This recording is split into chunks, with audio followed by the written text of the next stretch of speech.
Hello and welcome to those endless mysteries. I've been doing a lot of research over the last 2 months, so forgive me for not posting much during this time. But I had a lot of stories coming in, some I've never heard before, so I had to check out what I could of these. I don't want to tell stories that I'm not sure happened. Some I have discarded and some I have found fascinating. And this one is one of those fascinating stories I've heard.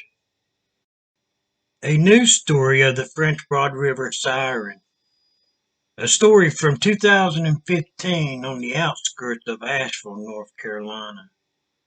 While I was out fishing this summer, I came across two fishermen from this area.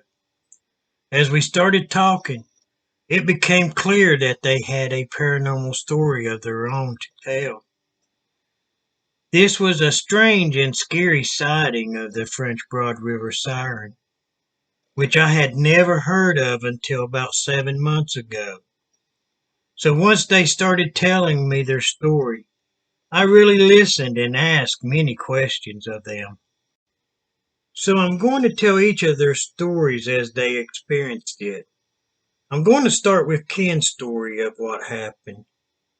Ken says that him and Vance met up around 3 p.m. this day, planning to get started fishing by 4 that evening, so they could catch plenty of cut bait because they were planning on fishing for catfish throughout the night.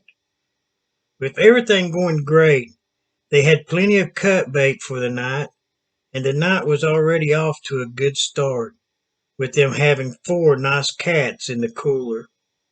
While the night was still very early, then as the night went on, the fishing just stopped and a strange feeling started to overtake Ken. While the night was still very early, then as the night went on, the fishing just seemed to stop, and a strange feeling started to overtake Ken as he started to glance over his shoulders every now and then.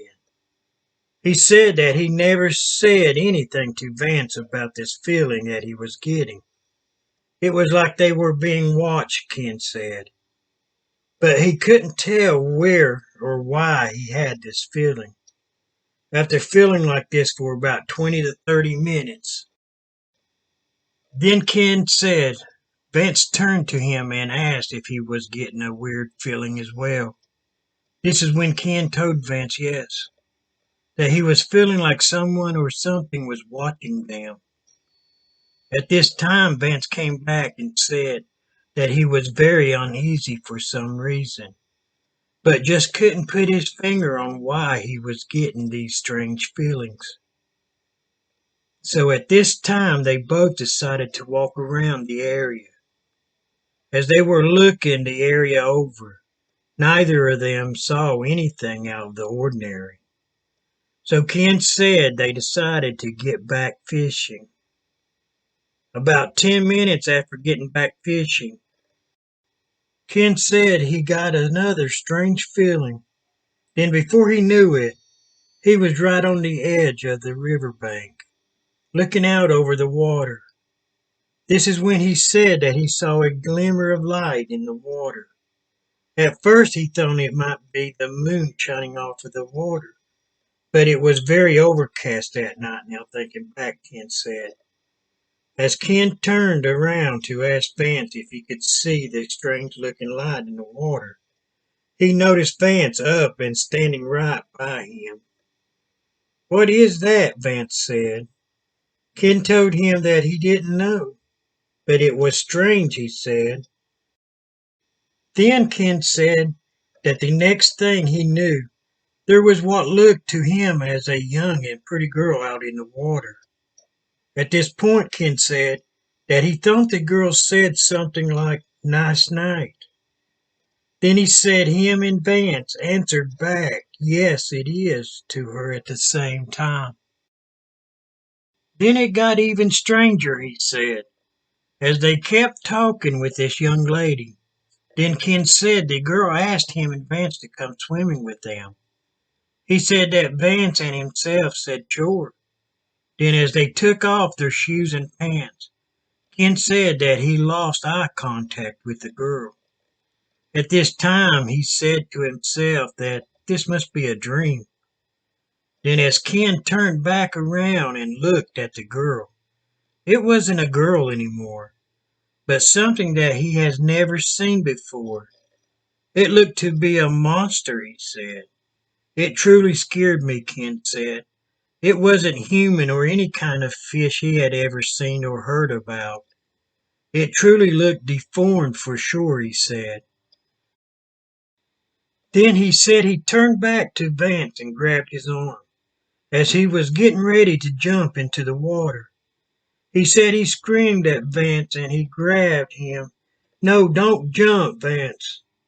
Then while pulling Vance backwards, back up onto the bank, he said that he could hear something drawing him towards the water again. He says that he really wanted to go into the water again, but was able to fight off the urge, while he still had a hold of Vance. Once he got Vance to snap out of the trance or whatever was going on with them, that Vance was like, "What the hell, man? What the F was that?" "I don't know," Ken said, "but it wasn't a girl for sure. I think it was some kind of monster, man." As Ken described this creature for me, it made my head rush, as I was just trying to figure out exactly what he was saying. It sounded so weird to me. I started to wonder if they were making it all up. But as they both was telling and finishing each other's sentences, describing the same thing but in different ways, so I started to believe them. The more they said, the more I started to think that they had one strange encounter with something. When Ken started to describe this monster, he said that its hair wasn't hair but more like some kind of plant, while its skin looked old and like some kind of leather.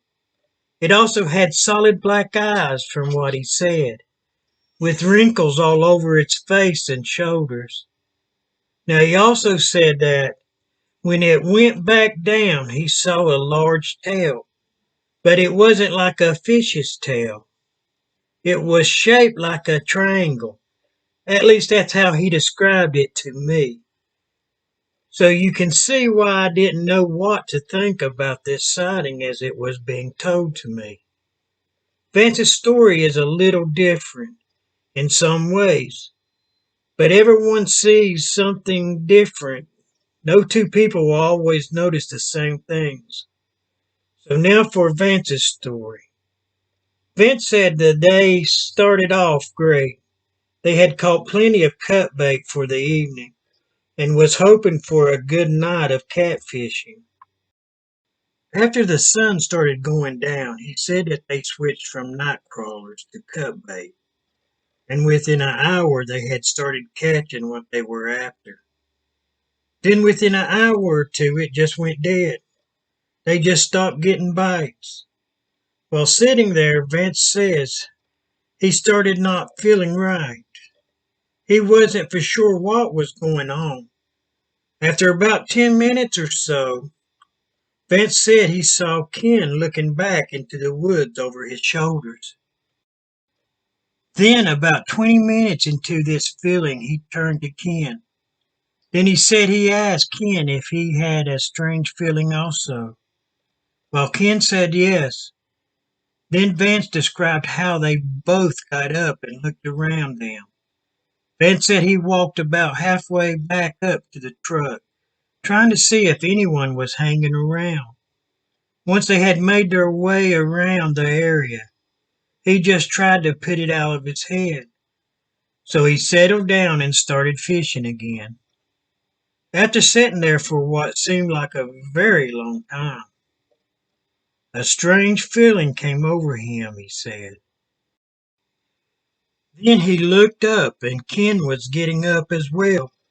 So he said he followed him to the edge of the water, where he noticed something out in the water, something about 18 to 20 feet from the bank. It almost looked like a light, a weak light, or a glow as he described it. The next thing he remembers was seeing a very beautiful young woman. She was submerged in the water, with only her head and shoulders coming up out of the black water that evening. He said that he thought Ken said something to him, but that he didn't remember what or even if he answered him back or not. He does remember the lady or creature talking to them, but now he thinks that this creature wasn't talking to them at all, but placing the thoughts into their heads. So, like ESP, I said to him, yeah, I know it sounds crazy, but now thinking about it, I never saw her lips move, said Vance. But at the same time, I heard her in my mind. Well, she had long blonde curly hair with these big blue eyes, almost a violet in color. A deep, deep blue, he said next. As I asked him if he saw the creature that Ken did, his answer was no, I didn't see that part, thank God, he said. I just remember Ken grabbing me and pulling me away from the water's edge, said Vance. Then he said something like, don't look at the water, man. So I didn't.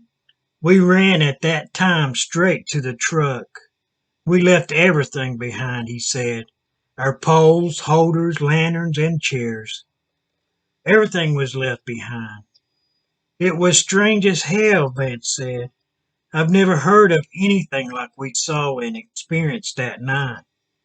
That's when I started telling them about the legend of the French Broad River Siren. After I was done telling them a few stories that I have heard of, they both said at the same time that had to be what we ran into. I guess we are lucky that we made it out of there that night, said Ken. Then Vance said, you know, you hear about all these people that goes missing. Do you think some of them could be from these things? I told him that I couldn't answer that, but that people do have these paranormal experiences. So are they the lucky ones that comes and makes these sighting reports? And the ones that goes missing, could they be the victims of these strange creatures? Every year, hundreds of thousands of people goes missing around the world. So could many of these people be crossing the path of strange and terrifying monsters? It seems possible to me. But will we ever know? Those are the questions that we like to explore here on Those Endless Mysteries. So thanks for joining us today on Those Endless Mysteries. So till next time, have a great day. And don't forget to subscribe and hit that notification button so you can keep up with all of our latest videos. And again, thanks for watching Those Endless Mysteries.